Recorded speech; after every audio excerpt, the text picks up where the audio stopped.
तो दोस्तों मेरा IBS सेक्रेटरी असिस्टेंट वाला एग्ज़ाम हो चुका है। अब मैं बात करूँगा मेरी मेरी शिफ्ट में आए हुए क्वेश्चन के बारे में। मेरी शिफ्ट थी 30 सितंबर की फर्स्ट शिफ्ट।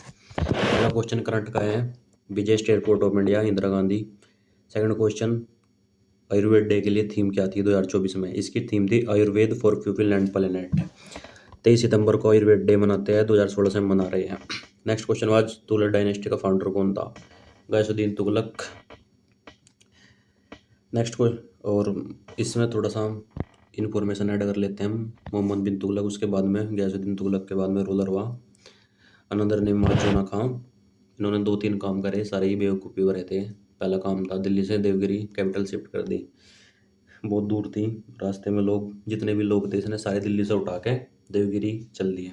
तुगलक फेमस है भाई अपने रिवर कैनाल इरीगेशन सिस्टम को लेकर। ठीक है। नेक्स्ट क्वेश्चन आज करंट का है, खेलो इंडिया बीच गेम कहाँ है? नेक्स्ट क्वेश्चन था भाई, SC ST belong to which schedule of Indian constitution?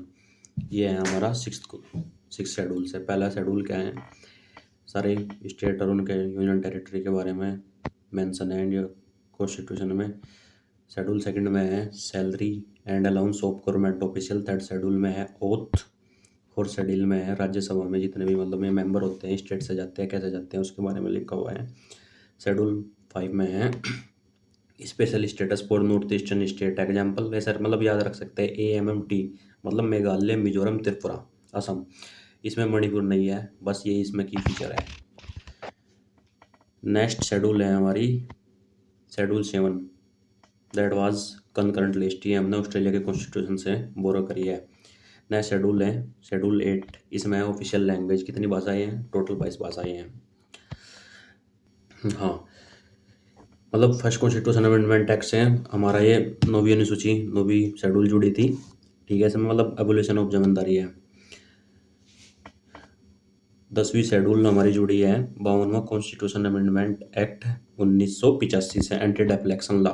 मतलब वैसे ये बहुत सारे जो ऐसा होता है ना कि जो पार्टी से MP MLA पार्टी छोड़ कर भाग जाते हैं, वैसे नहीं छोड़ सकते हैं। उसके लिए एक नियम कायदा कानून है, वो हमारे शेड्यूल 10 में है। That was added by constitution amendment act 1985। Schedule 11 जो ऐड हुआ है कॉन्स्टिट्यूशन अमेंडमेंट एक्ट 1992 से। पंचायत के 29 सब्जेक्ट है, और शेड्यूल 12 भी कॉन्स्टिट्यूशन अमेंडमेंट एक्ट 1992 से ही हमारे संविधान में ऐड हुआ है। इसमें 18 सब्जेक्ट है। नेक्स्ट क्वेश्चन, फाहियान किसके शासनकाल में भारत आया? इसका आंसर है हर्षवर्धन। हर्षवर्धन ने 606 से लेकर 649 तक राज करा। बहुत ही ज़्यादा लेविश था भाई, ये बहुत ज़्यादा खर्चा करता था। हर 5 साल में एक रिलीजियस एम्बेसी बुलाता था। वो है, इसने पुलकेशिन सेकंड के साथ में एक युद्ध लड़ा था नर्मदा नदी के तट पे। उससे क्या हुआ कि मतलब दोनों पार्टी एग्री होगी कि हम कोई डिस्प्यूट नहीं, अब नर्मदा नदी हमारी ट्रांसबाउंड्री होगी, ये हमारी सीमा होगी। ये लिखा हुआ है। Economic condition very weak due to lavish in Buddhist monarch and temples and gives arms in large quantity. Chavdas associated which state? Option में मतलब ऐसे पर्टिकुलर कोई भी स्टेट का नाम नहीं दिया हुआ था। मतलब अच्छा, तीन ऑप्शन तो थे ऐसे, नॉर्थ और साउथ के, और एक था नॉर्थ ईस्ट स्टेट। यही इसका आंसर है, north east state. Guest for Republic day मतलब कौन से देश का, मतलब कौन से देश के प्रधानमंत्री या राष्ट्रपति गेस्ट थे? इसका आंसर है Indonesia. Which person known as Shere Punjab? इसका आंसर है लाला लाजपत राय। लाला लाजपत राय के बारे में बता देता हूँ, आगे बताना पड़ेगा, अभी बता देता हूँ। जो नॉन कोऑपरेशन मूवमेंट हुआ था, उसके अप्रूवल के लिए जो INC की स्पेशल मीटिंग हुई थी सितंबर 1920 में, वो जो हेड हुई थी, और लाला लाजपत राय के द्वारा हेड, उन्होंने अप्रूवल दिया था, उन्होंने उसकी हेडिंग करी थी। क्वेश्चन नंबर 10, 21 से 19 वोटिंग एज किस कॉन्स्टिट्यूशन से? इसका आंसर है 61वां कॉन्स्टिट्यूशन अमेंडमेंट है 1989। 1989 में इलेक्शन कमीशन पहले एक मेंबर, मतलब एक ही मेंबर होता था उसका, अब उसमें मल्टी मेंबर कर दिए थे। अब कितने मेंबर है? टोटल 3 मेंबर है इसमें, अब हो चुके हैं 1+2, टोटल 3 मेंबर है। ठीक है। नेक्स्ट, एंटी डिफलेक्शन लॉ बता दिया था मैंने। 10वां कॉन्स्टिट्यूशन अमेंडमेंट, हाँ सॉरी 10वीं अनुसूची में है ये, 10th शेड्यूल में है। Question number next, Kyoto protocol ratification, मतलब रेटिफिकेशन कब दी इंडिया ने? 2002 में हुआ था ये, 1997 में। ठीक है भाई। और एक वियना कन्वेंशन 1985 में, मॉन्ट्रियल प्रोटोकॉल 1987 में, रियो समिट 1992 में, इंडिया में प्रोजेक्ट एलिफेंट भी आया था, ये आया था 1992 में। ये ओजोन लेयर को प्रोटेक्ट करने के लिए था वियना कन्वेंशन। रियो समिट अर्थ समिट के नाम से भी जाना जाता है कि अर्ली कन्वेंशन हुआ था 2016 में, जब HFC, पहले क्या होता था CFC था। चलो छोटे इस बारे में बात करेंगे। ठीक है, नेक्स्ट करते हैं हम। ICC player of the month current का क्वेश्चन था भाई, इसका आंसर है Mohammed Siraj. Next question was, NITI Aayog कब एस्टेब्लिश्ड हुआ? 1 जनवरी 2015 को एस्टेब्लिश हुआ। प्लानिंग कमीशन को रद्द कर दिया था मोदी जी ने 23 ठीक है, next question, Jallianwala Bagh massacre कब हुआ था? ये हुआ था 13 अप्रैल 1919 को था। इजी क्वेश्चन, मतलब इतना हार्ड नहीं था। ठीक है, कुछ भी। अब थोड़ा सा मॉडर्न हिस्ट्री के बारे में जान लेते हैं, जितना मुझे पता है उतना बता देता हूँ। 1915 में क्या हुआ? गांधी जी भारत में आए। ठीक है, नॉर्मल याद रखेंगे, ट्रिक था याद रखेंगे, कुछ नहीं है, चिल करो। 1915 में गांधी जी ने आने के बाद में, ठीक है, 9 जनवरी में आए थे।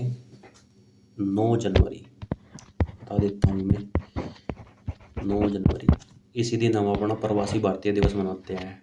ठीक है, ये भी इम्पोर्टेंट चीज़ है। चलो, 9 जनवरी 1915 को गांधी जी भारत में आ गए। उसके बाद में क्या हुआ? उसके बाद में 1917 में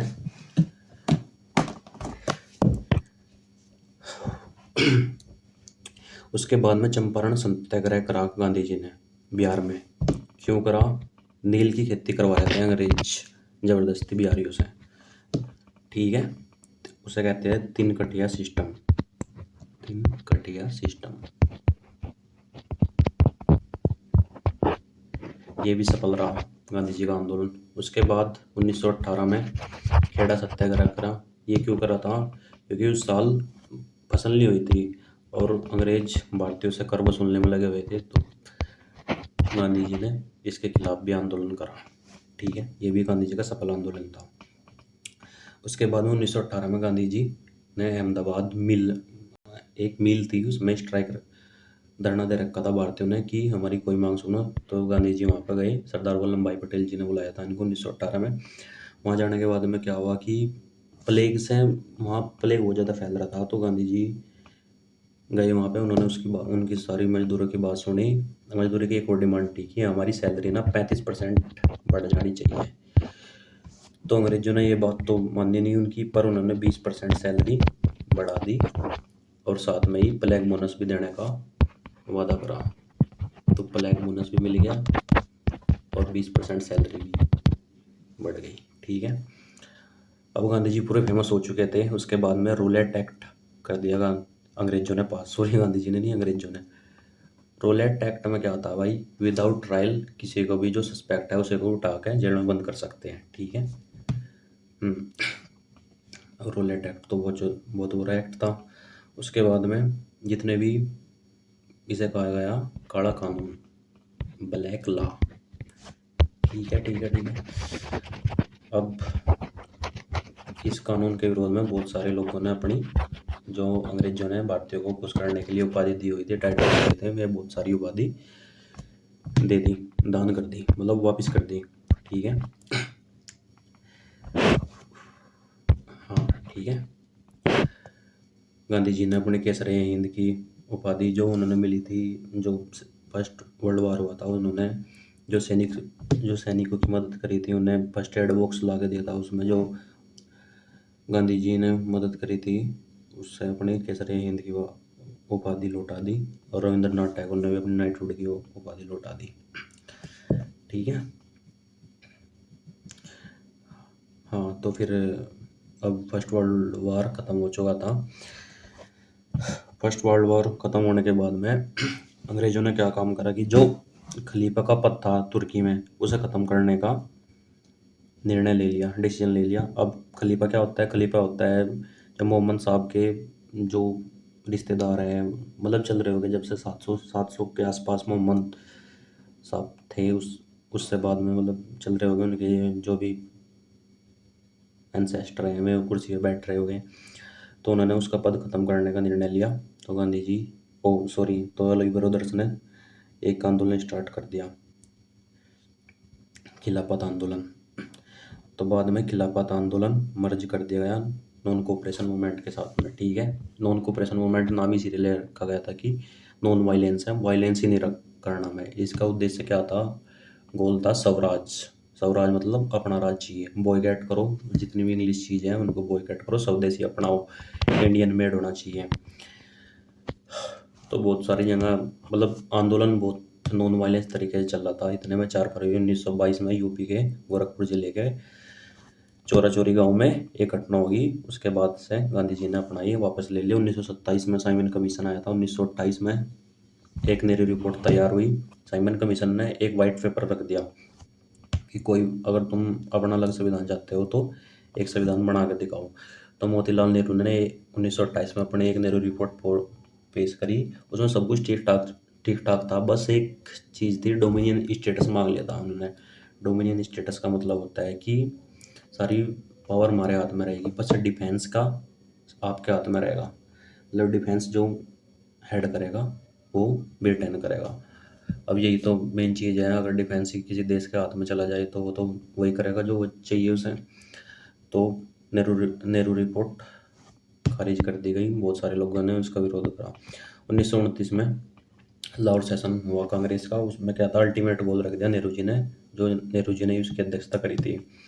और उन्होंने रावी नदी के किनारे अपना फ्लैग होस्ट करा, ठीक है। 1931 में कराची सेशन भी हुआ था।